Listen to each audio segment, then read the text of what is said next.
Okay, so now we're looking at white, black, and double feature.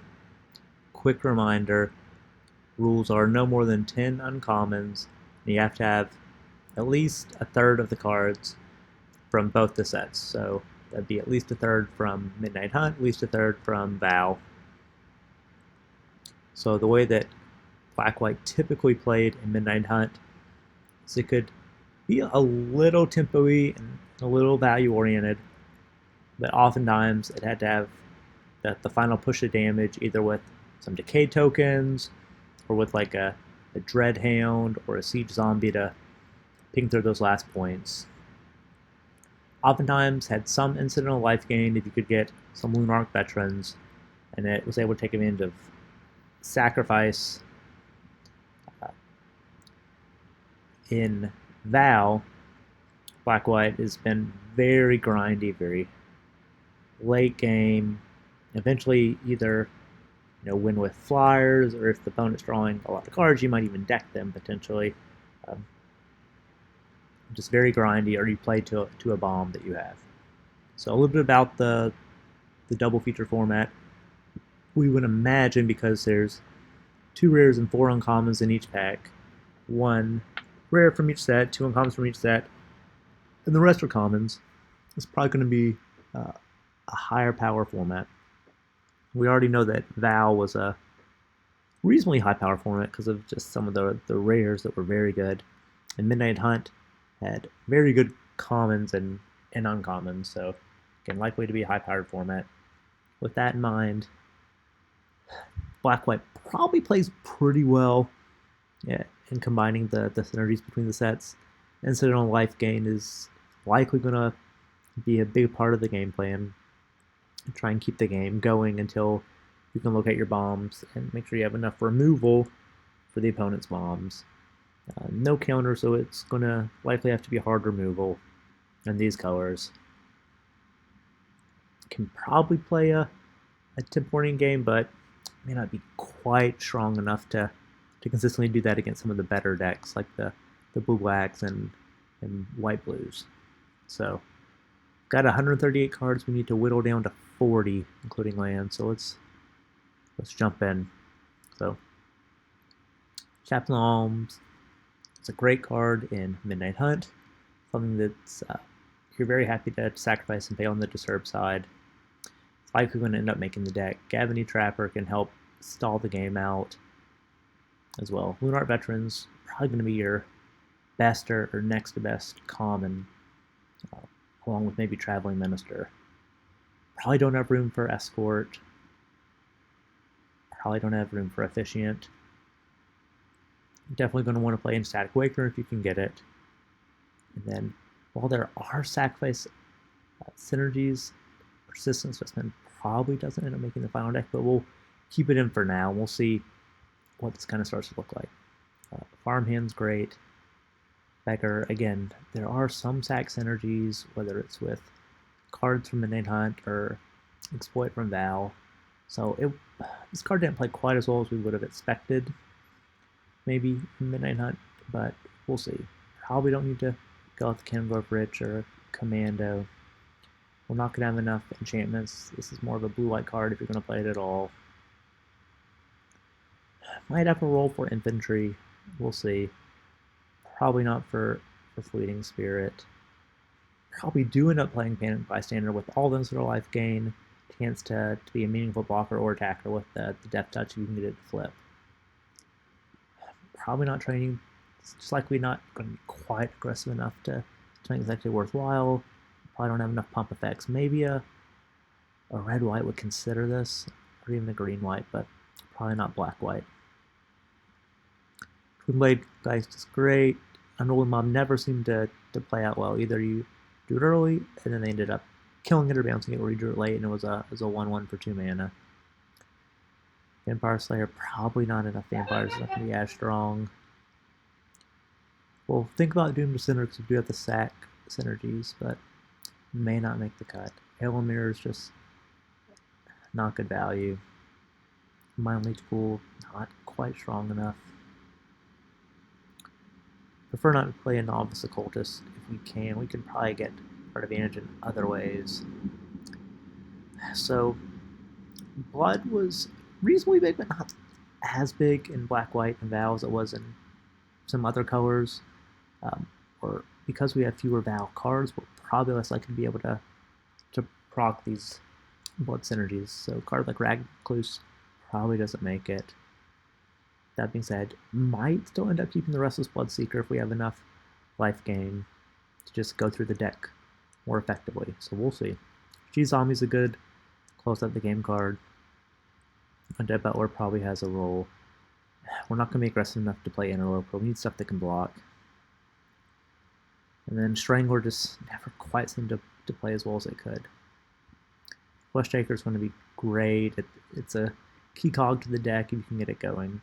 Gives you the life gain, lets you sack some things that you might want or need to sack. Okay. Bereaved Survivor tended to be a win more card, but generally play well from behind.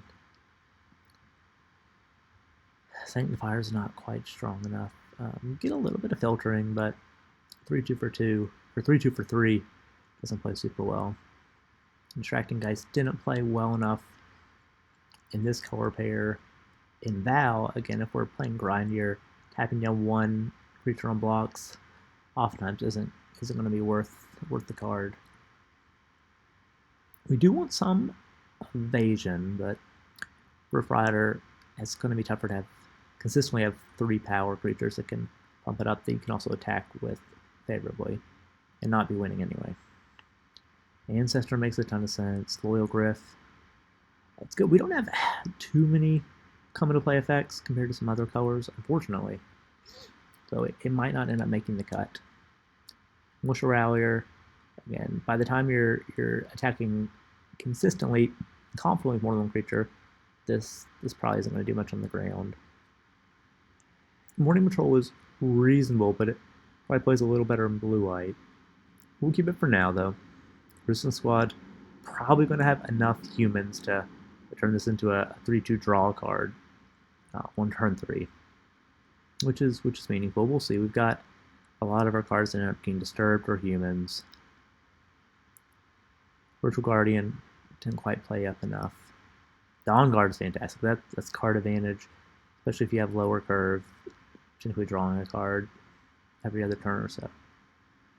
Probably not going to have enough zombies to use the Art School. Not really butts matter enough in this archetype to feel confident with getting a fodder that's going to flip. Curry Bat makes sense. I think we'll have enough incidental life gain to help this work. There's probably some cheeky combos if you can get multiple Curry Bats with like Flesh Takers to bring them back, and Pump and Scry. Cutpurse didn't really play well. Farmer, if you're sacrificing, you have a chance to flip this aggressively, so I think that's good. Felsinger's played well. Gluttonous Guest was better. I think it's going to be better in Val than in double feature, just because we aren't going to have consistent blood tokens, but it can be a good blocker. Not going to cut it quite yet. We'll see. Hobbling Zombies, alright, it's your definition of medium. A little C-, but we'll probably get rid of it now. I don't think it's going to make the final deck in most instances, unless you're really maybe getting cut or able to find some synergies that utilize it well.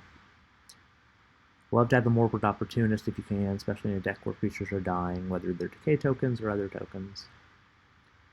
Tribor ended up playing up by the end of the format, but I think we probably have enough good black and white cards from Val that you're unlikely to need a Traveler in this color pair. I'm probably not going to be able to be aggressive enough to have a Stormkirk Blood Thief. And then Purifier makes a ton of sense. We're getting instant life gain. It can help us get card advantage and help us gain a board presence that can overcome the opponent. Current Stars was fine because you get the creature you can sack for something. The Dualcraft Trainer tended to play very well. Also, Double Shrike if you've got a little flyer, or you can make some favorable attacks on the ground. Great. We have even more cheap removal from Midnight Hunt, so I think the Shield Basher is going to be even worse than it was in Val. Silversmith, This isn't probably quite as good as it would be in blue-white or white-green, um, unfortunately because we were sacking creatures. So it tended to not play up in this color pair. We'll leave it for now, but it probably won't end up making the cut. Cavalry is just a 4-mana 2/2 that often died to removals, being blocked by a 3-mana flying creature or a disturb creature potentially in this format. But Heron makes sense with helping our life gain. Outrider was sometimes menacing. You didn't really like see it on the opponent's side if you couldn't remove it, but for the most part, it tended to be clunky and easier to play around. SPC likely plays a role. We're probably going to be able to do some attacking. Scavenger wasn't very good. Bat Whisper was all right, especially because you get the flying bat a lot of the time. So we'll see if it makes it. I don't think we'll have enough consistent blood to play the Socialite, but just like in Val, if you can get a Seeker going with a Minister and a Socialite, you can just get a blood every turn, have some scary, menacing attacks. But I think it's going to be tougher to pull that off in double feature. So 4-mana, 3/3 menace, probably not good enough. Scavenger's likely good. It was good in Val. I think it's going to have that ETB effect that oftentimes procs, which is what was really beneficial in Midnight Hunt. So in double feature, it probably continues to be one of the better 4-drops you could get. And then Innocent Traveler tended to not play great. Oftentimes opponents had creatures they wanted to sack, or they could just nullify the creature. Maybe a Geist to help with finishing in the air, but I don't know if Geist is better than a Soul Rift because we're not going to consistently have enchantments, so probably don't play the Geist. Probably don't play the Beguiler when we have a Trapper that we can likely get. It's going to be far cheaper. Griff maybe for a finisher. Quartermaster.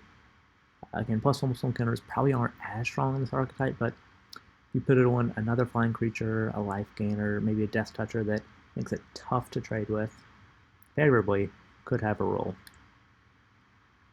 Okay.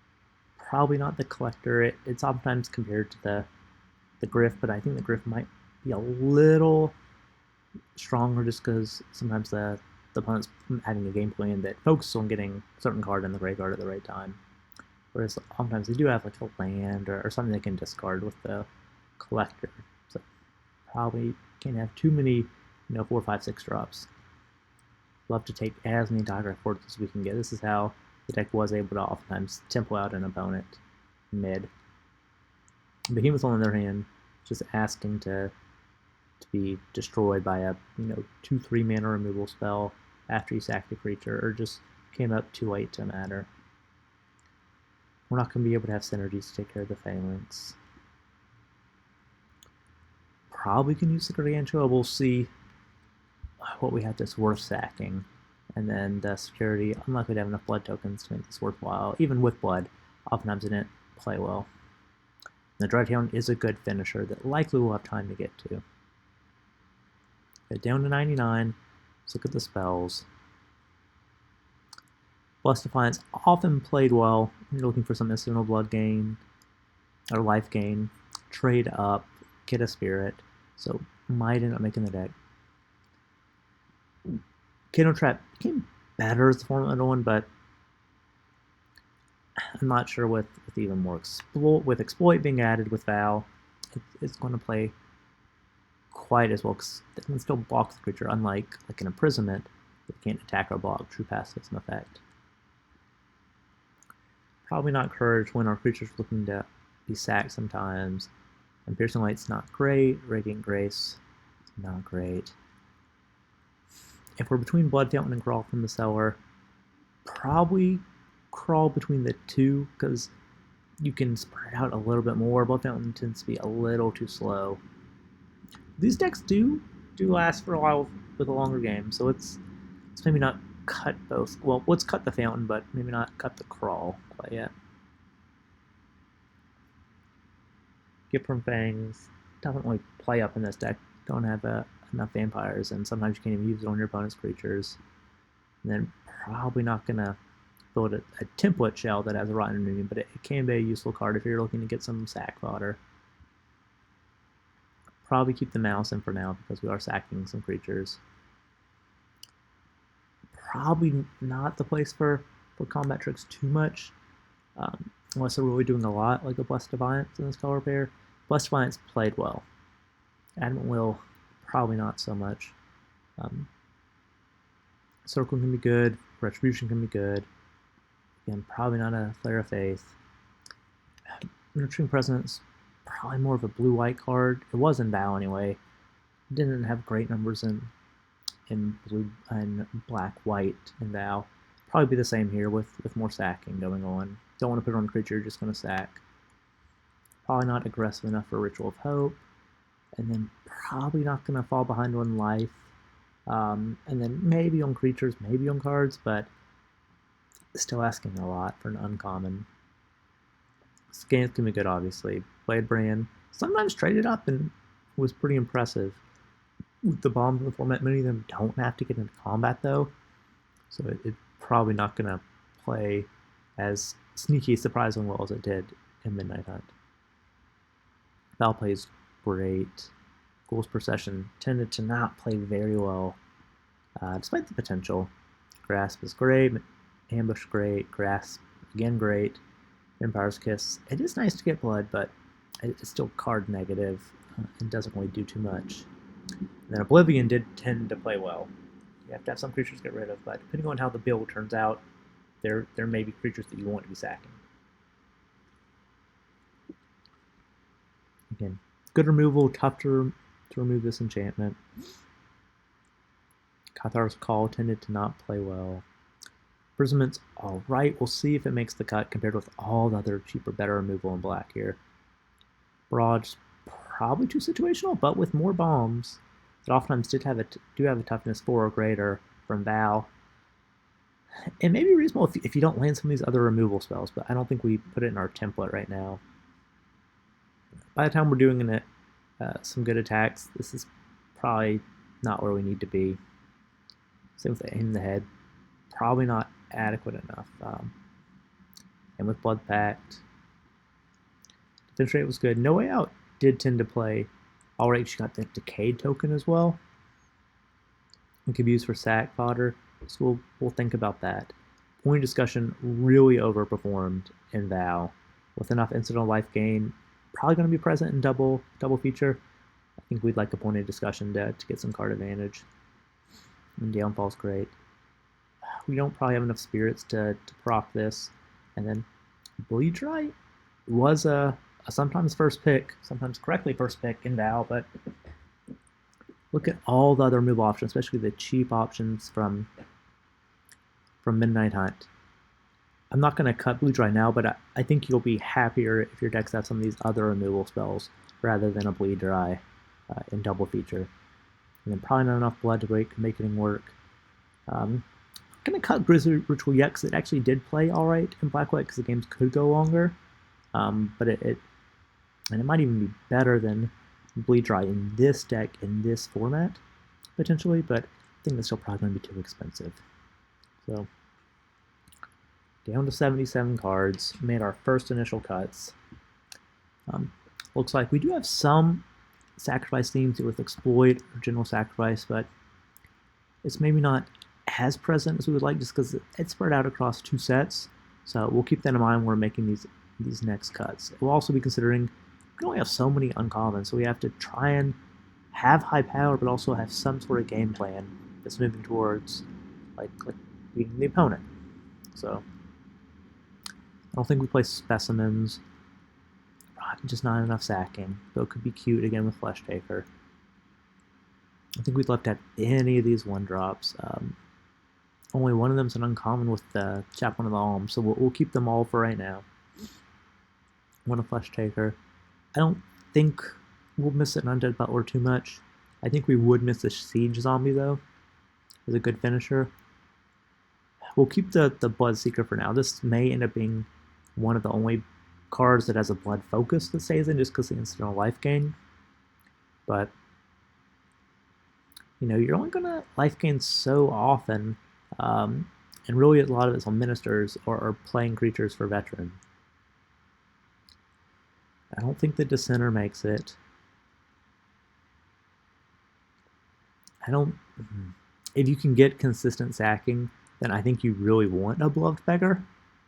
Like if you can get a few exploiters, 4 or 5, they're good. A flesh taker or two. Felstinger, by all means, a sack awakener. So if you can go awakener into beggar and sack it, or a veteran into beggar into Felstinger, you're living pretty right there. But I don't think it's a card that will necessarily count on having. I'm not going to cut it yet because we do still need a way to win, but I may not make it in the next round. And then I'm going to get rid of the infantry. Again, we need enough of an early presence, but we have all these strong ones. We don't necessarily need an average 2. Ancestor is on brand for this. Griff can be nice, but not sure if we're going to be able to get the benefit of bringing creature back enough. So, and I think Morning Patrol, it's worth sacking, and it does disturb positively. So, I think we'll keep it, but it may not make the next cut.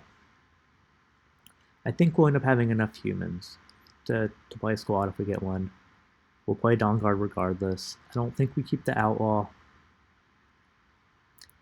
I don't think we keep the Guest. I think we have enough stuff that can play defense and deter attacking. We don't necessarily need to have that. I don't think you play the Bat Whisper if you can help it. I'm going to cut the Silversmith, even though it's generally a good card. We just have too much sacking. I think we maybe don't have the right deck for that.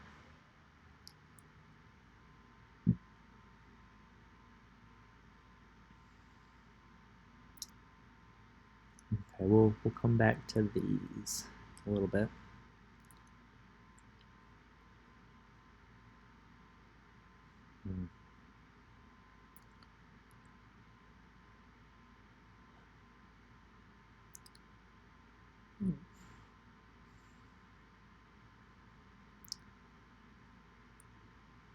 Probably don't keep the crawl. I think it does enough here. We're not going to be able to have all of these uncommon removal spells, so I'll be honest, I think they're useful, and if it's the best card in the pack, you take it, but if you can prioritize potentially like a Fell Stinger over, a Foul Play or Circle Confinement, or a Flesh Taker of one of these, you're probably going to do that because there's so much removal that I think some of them are replaceable, so we'll at least cut the uncommon ones right now and leave the common ones, even though knowing, generally speaking, the uncommon ones are better. We've got a limit on our uncommons we're allowing in this exercise. It's at 10, so let's cut a confinement, cut a stance, cut a foul play, cut a grasp, cut another grasp. I'll say we will keep the Rite of Oblivion for now, and we would love to have any of those we just cut, but you're thinking about the feasibility of getting all of those, and knowing that you do have other replaceable options, like Eaten Alive, fantastic, Ambush, great, Retribution, great. Get rid of the Borrowed Time, but we still need to have some removal, because we know there's going to be bombs here. Get rid of the Imprisonment. Keep Defenestrate. No Way Out actually played well, like very well, in this deck and in Midnight Hunt, so let's keep it for now. Keep Pointy D, but get rid of Hero's Downfall, just so we're trying to limit our uncommons and most creatures, and then I think get rid of the Bleed Dry, get rid of the Ritual. Okay. Even by doing that, we still have 1, 2, 3, 4, 5, good removal spells. But it's going to be creature-focused deck. We only have 9 left right here for non-creature. Okay, down to 57. Let's see where we sit on uncommons. 1, 2, 3, 4, 5, 6, 7, 8, 9, 10, 11, 12, 13, 14, 15, 16. Okay, so we gotta get rid of 6 more and then 11 commons. Okay.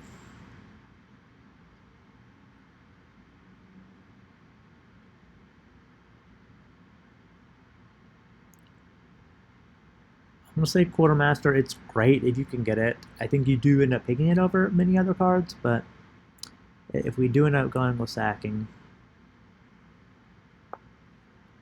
maybe it doesn't end up in our shell.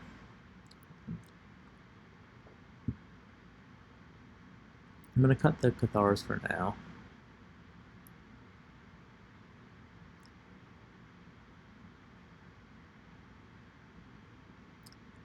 I'm gonna cut the Bagger. I think Chaplain Alms is better than other cards in here, but we can only have so many uncommons, and we may end up having to pick it out over, something else we would rather have.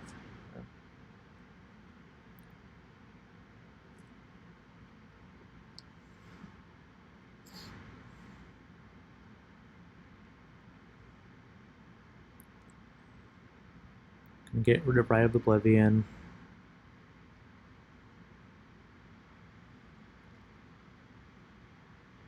Gonna get rid of Malice.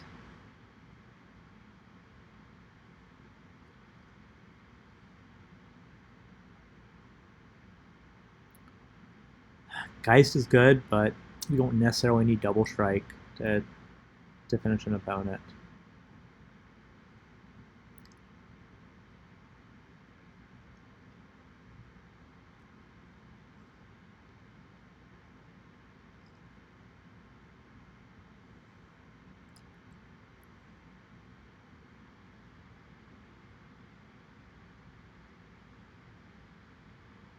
If we're not leaning in super heavy to the sacrifice, which, depending on how many decay tokens or how many creatures we want to sacrifice, we get, the Gargantua may not play as well.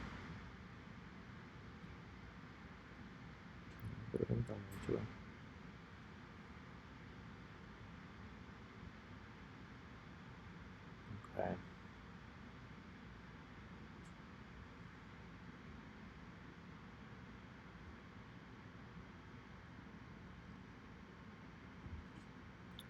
Okay, let's check. Human count. 14. Okay, that's a lot. We're not going to end up with that many at the end, but 14 is good. Okay,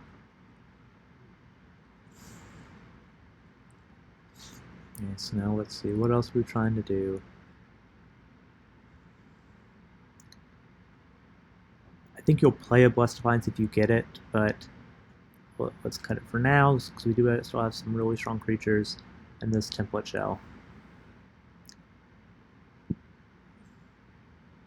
We may not be attacking quite aggressively enough to keep a search party captain. And it's pretty close to Resistance Squad, because likely we will be attacking with a creature that's potentially a human, looking at our early drops here.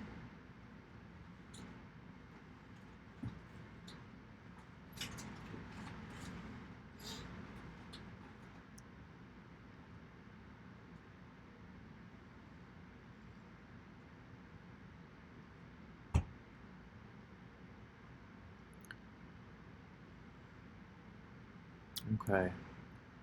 7 more cuts. 1, 2, 3, 4, 5, 6, 7, 8, 9, 10, 11.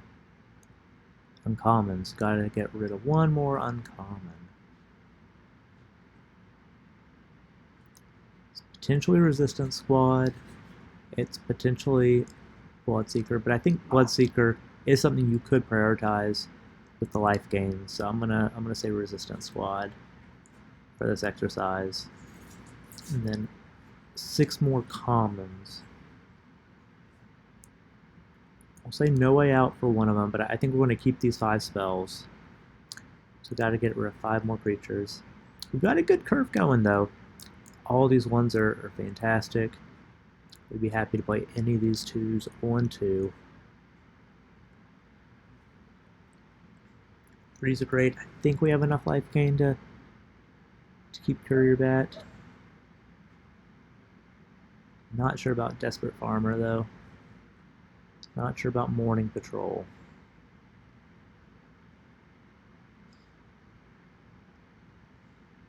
We can probably get by without a Griff if we can have some of these other, Dreadhounds, or just get card advantage with Purifiers, Bloodseekers, Awakeners.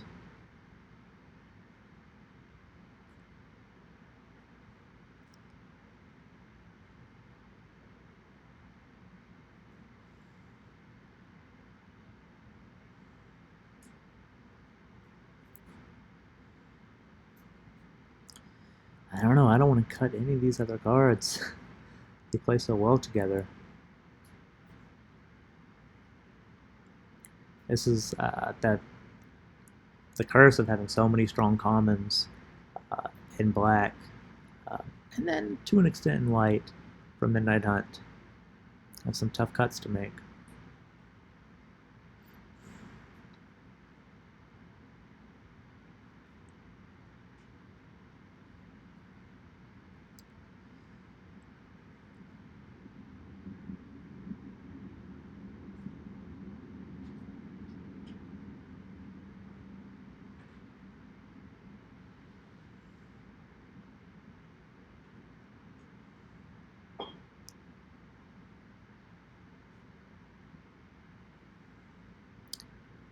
I'll say Trapper, just because we have maybe enough Death Touch to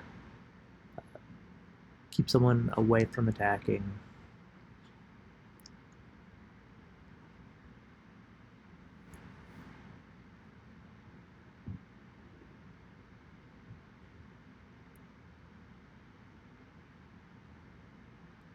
Though it does help with Coven, which we do want for a few of these cards in particular.